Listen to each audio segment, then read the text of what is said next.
देवी सर्वभूतेषु ब्रह्मचारिणी रूपेण संस्थिता। नमस्तस्यै नमस्तस्यै नमस्तस्यै नमो नमः। का स्वागत है मेरे YouTube चैनल पर। आज हम माँ ब्रह्मचारिणी जो कि माँ दुर्गा का द्वितीय रूप है और आज द्वितीय नवरात्र पर हम माँ ब्रह्मचारिणी जी की पूजा करेंगे और आज हम दुर्गा सप्तशती भाषा का अध्याय 2 और 3 को सुनेंगे। तो आइए सुनते हैं अध्याय 2 और अध्याय 3। दूसरा अध्याय, देवताओं के तेज से देवी का प्रादुर्भाव और महिषासुर की सेना का वध। महर्षि मेधा बोले, प्राचीन काल में देवताओं और असुरों में पूरे 100 वर्षों तक घोर युद्ध हुआ। उनमें असुरों का स्वामी महिषासुर था और देवराज इंद्र देवताओं के नायक थे। इस युद्ध में देवताओं की सेना परास्त हो गई और इस प्रकार संपूर्ण देवताओं को जीत महिषासुर इंद्र बन बैठा। युद्ध के पश्चात हारे हुए देवता प्रजापति श्री ब्रह्मा जी को साथ लेकर उस स्थान पर पहुंचे जहाँ पर भगवान शंकर विराजमान थे। देवताओं ने अपनी हार का सारा वृतांत भगवान श्री विष्णु और शंकर जी से कह सुनाया। ये वह कहने लगे, हे प्रभु महिषासुर, सूर्य, इंद्र, अग्नि, वायु, चंद्रमा, यम, वरुण तथा अन्य देवताओं के सब अधिकार छीनकर सबका अधिष्ठाता स्वयं बन बैठा है। उसने समस्त देवताओं को स्वर्ग से निकाल दिया है। वह मनुष्यों की तरह पृथ्वी पर विचर रहे हैं। दैत्यों की सारी करतूत हमने आपको सुना दी है और आपकी शरण में इसलिए आए हैं कि आप उनके वध का कोई उपाय सोचें। देवताओं की बात सुनकर भगवान श्री विष्णु और शंकर जी को दैत्यों पर बड़ा गुस्सा आया। उनकी भौहें तन गई और आंखें लाल हो गई। गुस्से में भरे हुए भगवान विष्णु के मुख से बड़ा भारी तेज निकला और उसी प्रकार का तेज भगवान शंकर, ब्रह्मा और इंद्र आदि देवताओं के मुख से प्रकट हुआ। फिर वह सारा तेज एक में मिल गया और तेज का पुंज वह ऐसे दिखता था जैसे कि जाज्वल्यमान पर्वत हो। देवताओं ने देखा कि उस पर्वत की ज्वाला चारों ओर फैली हुई है। देवताओं के शरीर से प्रकट हुए तेज की किसी अन्य तेज से तुलना नहीं की जा सकती थी। एक स्थान पर इकट्ठा होने पर वह तेज एक देवी के रूप में परिवर्तित हो गया और अपने प्रकाश से तीनों लोकों को व्याप्त जान पड़ा।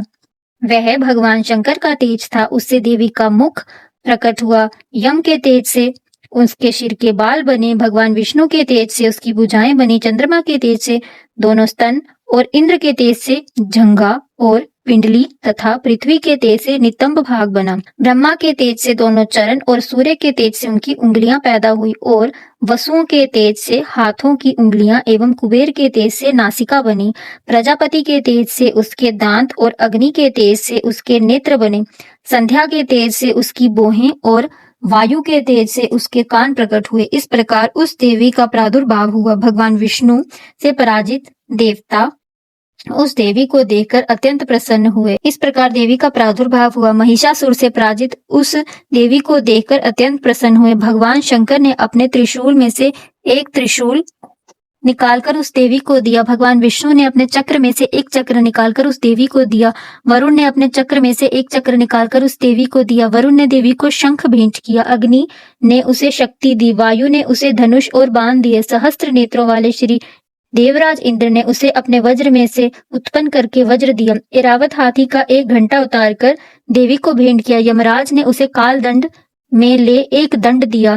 वरुण ने उसे पाश दिया। प्रजापति ने उसे स्फटिक की माला दी और ब्रह्मा जी ने उसे कमंडलू दिया। सूर्य ने देवी के समस्त रोमों में अपनी किरणों का तेज भर दिया। काल ने उसे चमकती हुई ढाल और तलवार दी तथा उज्जवल हार और दिव्य वस्त्र उसे भेंट किए। इसके साथ ही उसने दिव्य चूड़ामणि दी, 2 कुंडल, कंकन, उज्जवल अर्धचंद्र, बाहों के लिए बाजूबंद, चरणों के लिए नूपुर, गले के लिए सुंदर हंसली और उंगलियों के लिए रत्नों की बनी हुई अंगूठी उसे दी।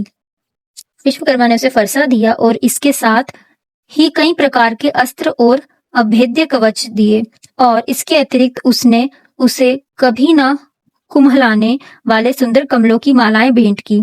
समुद्र ने सुंदर कमल का फूल भेंट किया। हिमालय ने सवारी के लिए सिंह और तरह तरह के रत्न देवी को भेंट किए। यक्षराज कुबेर ने मधु से भरा हुआ पात्र, शेषनाग ने उसे बहुमूल्य मणियों से विभूषित नागहार भेंट किया। इसी प्रकार दूसरे देवताओं ने भी उसे आभूषण और अस्त्र देकर उसका सम्मान किया। इसके पश्चात देवी ने उच्च स्वर में गर्जना की। उसके इस भयानक नाद से आकाश गूंज उठा। देवी का यह उच्च स्वर से किया हुआ सिंहनाद समा न सका। आकाश उसके सामने छोटा प्रतीत होने लगा। इससे बड़े जोर की प्रतिध्वनि हुई जिसे समस्त विश्व में हलचल मच गई और समुद्र कांप उठे, पृथ्वी डोलने लगी, सबके सब पर्वत हिलने लगे। देवताओं ने उस समय प्रसन्न हो सिंहवाहिनी जगत में देवी से कहा, देवी तुम्हारी जय हो। इसके साथ महर्षियों ने भक्ति भाव से विनम्र होकर उनकी स्तुति की। संपूर्ण त्रिलोकी को शोक मग्न देखकर दैत्यगण अपनी सेनाओं को साथ लेकर और हथियार आदि सजाकर उठ खड़े हुए। महिषासुर के क्रोध की कोई सीमा नहीं थी। उसने क्रोध में भरकर कहा, यह सब क्या उत्पात है। फिर वह अपनी सेना के साथ उस ओर दौड़ा जिस ओर से भयंकर नाद का शब्द सुनाई दिया था, और आगे पहुंचकर उसने देवी को देखा जो कि अपनी प्रभा से तीनों लोगों को प्रकाशित कर रही थी। उसके चरणों के भार से पृथ्वी दबी जा रही थी। माथे के मुकुट से आकाश में एक रेखा सी बन रही थी और उसके धनुष की टंकार से सब लोग क्षुब्ध हो रहे थे।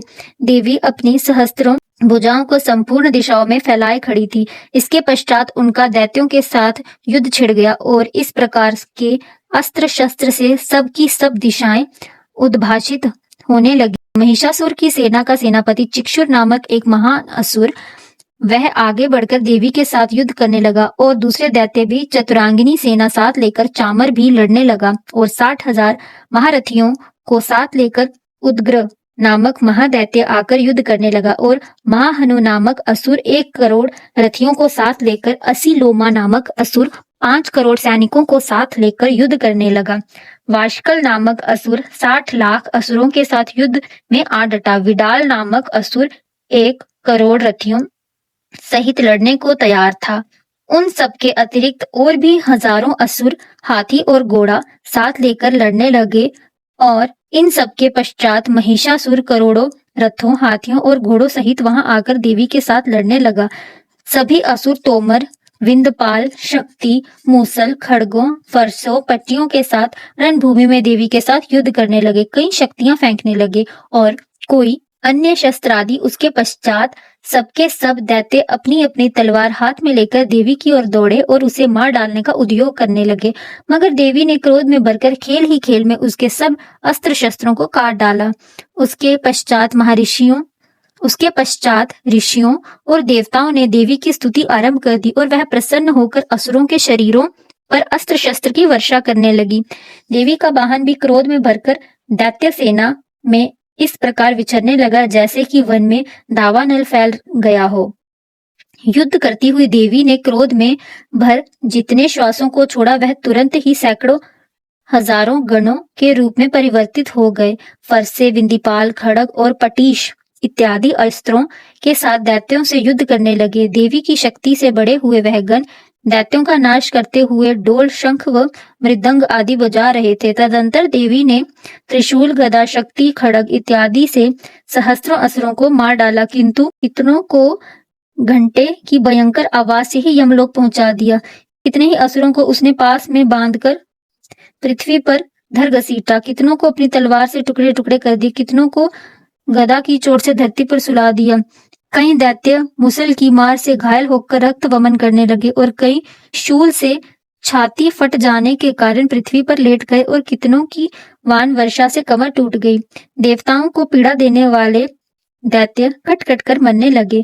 कितनों की बाहें अलग हो गई, कितनों की ग्रीवाएं कट गई, कितनों के सिर कट कर दूर भूमि पर लुढ़क गए, कितनों के शरीर बीच में से कट गए और कितनों की जंघाएं कट गई और वह पृथ्वी पर गिर पड़े। कितने ही सिरों व पैरों से कटने पर भी भूमि पर उठ खड़े हुए और शस्त्र हाथ में लेकर देवी से लड़ने लगे और कई दैत्यगण भूमि में बाजों की ध्वनि के साथ नाच रहे थे। कई असुर जिनके सिर कट चुके थे वह बिना सर के धड़ से ही हाथ में शस्त्र लिए हुए लड़ रहे थे। दैत्य रहकर ठहरो ठहरो कहते हुए देवी को युद्ध के लिए ललकार रहे थे। जहां पर यह घोर संग्राम हुआ था वहां की भूमि रथ, हाथी, घोड़े और असुरों की लाशों से भर गई और असुर सेना के बीच रक्तपात होने के कारण रुधिर की नदियां बह रही थी। और इस तरह देवी ने असुरों की विशाल सेना को भक्षण में इस तरह से नष्ट कर डाला जैसे तृणकाष्ठ से बड़े समूह को अग्नि नष्ट कर जाती है। देवी का सिंह भी गर्दन के बालों को हिलाता हुआ और बड़ा शब्द करता हुआ असुरों के शरीरों से मानो उनके प्राणों को ढूंढ रहा हो। वहां देवी के गणों ने जब दैत्यों के साथ युद्ध किया तो देवताओं ने प्रसन्न होकर आकाश से उन पर पुष्प वर्षा की। तीसरा अध्याय, सेनापतियों सहित महिषासुर का वध। महर्षि मेधा ने कहा, महिषासुर की सेना नष्ट होती देख उस सेना का सेनापति चिक्षुर क्रोध में भर देवी के साथ युद्ध करने के लिए आगे बढ़ा। वह देवी पर इस प्रकार बाणों की वर्षा करने लगा मानो सुमेरु पर्वत पानी की धार बरसा रहा हो। इस प्रकार देवी ने अपने बाणों से उसके बाणों को काट डाला और उसके घोड़े व सारथी को मार डाला। साथ ही उसके धनुष और उसके अत्यंत ऊंची ध्वजा को भी काटकर गिरा दिया। उसका धनुष कट जाने के पश्चात उसके शरीर के अंगों को भी अपने बाणों से बीन दिया। धनुष, घोड़ों और सारथियों के नष्ट हो जाने पर वह असुर ढाल और तलवार लेकर देवी की तरफ आया। उसने अपनी तीक्ष्ण धार वाली तलवार से देवी के सिंह के मस्तक पर प्रहार किया और बड़े वेग से देवी की बाईं भुजा पर वार किया, किंतु देवी की बाईं भुजा को छूते ही उस दैत्य की तलवार टूटकर दो टुकड़े हो गए। इससे दैत्य ने क्रोध में भरकर शूल हाथ में लिया और उसे भद्रकाली देवी की ओर फेंका। देवी की ओर आता हुआ वह शूल आकाश से गिरते हुए सूर्य के समान प्रज्वलित हो उठा।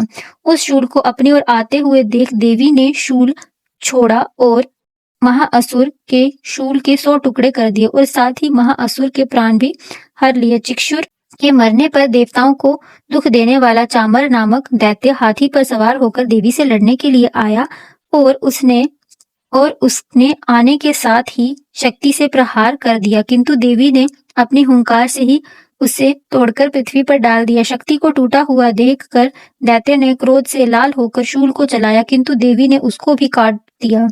इतने देर देवी का सिंह उछलकर हाथी के मस्तक पर सवार हो गया और दैत्य के साथ बहुत ही तीव्र युद्ध करने लगा। फिर वह दोनों लड़ते हुए हाथी पर से पृथ्वी पर आ गिरे और दोनों बड़े क्रोध से लड़ने लगे। फिर सिंह बड़े जोर से आकाश की ओर उछला और जब पृथ्वी की ओर आया तो अपने पंजे से चामर का सिर धड़ से अलग कर दिया। क्रोध में भरी हुई देवी ने चोटों से उदग्र को भी मार दिया। कराल को दांतों, मुक्कों, थप्पड़ों से चूर्ण कर डाला। क्रुद्ध हुई देवी ने गदा के प्रहार से उद्वत दैत्य को मार गिराया। दीपाल से वाशकल को, वाणों से ताम्र तथा अंधक को मौत के घाट उतार दिया। तीनों नेत्रों वाली परमेश्वरी ने त्रिशूल से उग्रासे, उग्रवीरे और महाहनु नामक दैत्यों को मार डाला। उसने अपनी तलवार से बिंदीपाल नामक दैत्य का सर काट डाला और अपने बाणों से धुरधर और दुर्मुख राक्षसों को यमलोक पहुंचा दिया। इस प्रकार जब महिषासुर ने देखा कि देवी ने मेरी सेना को नष्ट कर दिया है तो वह भैंस का रूप धारण कर देवी के गणों को दुख देने लगा। उन गणों में कितनों को उसने मुख के प्रहार से, कितनों को खुरों के प्रहार से, कितनों को पूंछ से, कितनों को सींगों से, बहुतों को दौड़ने के वेग से, अनेकों को सिंहनाद से, कितनों को चक्कर देकर और कितनों को श्वास वायु के झोंकों से पृथ्वी पर गिरा दिया। वह दैत्य इस प्रकार गणों की सेना को गिरा दिया, देवी के सिंह को मारने के लिए दौड़ा। उस पर देवी को बड़ा गुस्सा आया। उधर दैत्य भी क्रोध में भरकर धरती को खुरों से खोदने लगा तथा सिंहों के पर्वतों को उखाड़ उखाड़ कर धरती पर फेंकने लगा और मुख के शब्द करने लगा। महिषासुर के वेग से चक्कर देने के कारण पृथ्वी क्षुब्ध होकर फटने लगी। उसकी पूंछ से टकराकर समुद्र चारों ओर फैलने लगा। हिलते हुए सिंहों के आघात से मेघ खंड खंड हो गए। श्वास से आकाश में उड़ते हुए पर्वत फटने लगे। इस तरह क्रोध में भरे हुए राक्षस को देख चंडिका को भी क्रोध आ गया और वह उसे मारने के लिए क्रोध में भर गई। देवी ने पाश फेंक कर दैत्य को बांध लिया और उसने बंध जाने पर दैत्य का रूप त्याग दिया और सिंह का रूप बना लिया। और ज्यों ही देवी उसका सिर काटने के लिए तैयार हुई उसने पुरुष का रूप बना लिया जो कि हाथ में तलवार लिए हुए था। देवी ने तुरंत ही अपने बाणों के साथ उस पुरुष को उसकी तलवार ढाल सहित बींध डाला। उसके पश्चात वह हाथी के रूप में दिखाई देने लगा और अपनी लंबी सूंड से देवी के सिंग को खींचने लगा, गरजने लगा। देवी ने अपनी तलवार से उसकी सूंड काट डाली। जब राक्षस ने एक बार फिर भैंस का रूप धारण किया और पहले की तरह चर अचर जीवों सहित समस्त त्रिलोकी को व्याकुल करने लगा, उसके पश्चात क्रोध में भरी देवी बारंबार उत्तम मधु का पान करने लगी और लाल लाल नेत्र करके हंसने लगी। उधर बलवीर तथा मद से क्रुद्ध हुआ दैत्य भी गरजने लगा, अपने सिंगों से देवी पर पर्वतों को फेंकने लगा। देवी अपने बाणों से उसके फेंके हुए पर्वत को चूर्ण करती हुई बोली, ओ मूढ़, जब तक मैं मधुपान कर रही हूँ तब तक तू गरज। उसके पश्चात मेरे हाथों तेरी मृत्यु हो जाने पर देवता गरजेंगे। महर्षि मेधा ने कहा। ज्यों कहकर देवी उछलकर उस दैत्य पर जा चढ़ी और उसको अपने पैरों में दबा कर शूल उसको अपने पैरों में दबा कर शूल से उसके गले पर आघात किया। देवी के पैर से दबने पर भी दैत्य अपने दूसरे रूप में अपने मुख से बाहर होने लगा। अभी वह आधा ही बाहर निकला था कि देवी ने अपने प्रहार से उसे रोक लिया। आधा निकला हुआ ही दैत्य युद्ध करने लगा तो देवी ने अपनी तलवार से उसका सिर काट डाला। इसके पश्चात सारी राक्षसी सेना हाहाकार करती हुई वहां से भाग खड़ी हुई और सब देवता अत्यंत प्रसन्न हुए तथा ऋषि महर्षि सहित देवी की स्तुति करने लगे। गंधर्व राज गान करने लगे तथा अप्सराएं नाचने लगी। अगर आपको हमारी वीडियो पसंद आई तो लाइक करें, शेयर करें और सब्सक्राइब करना ना भूलें। जय माता दी।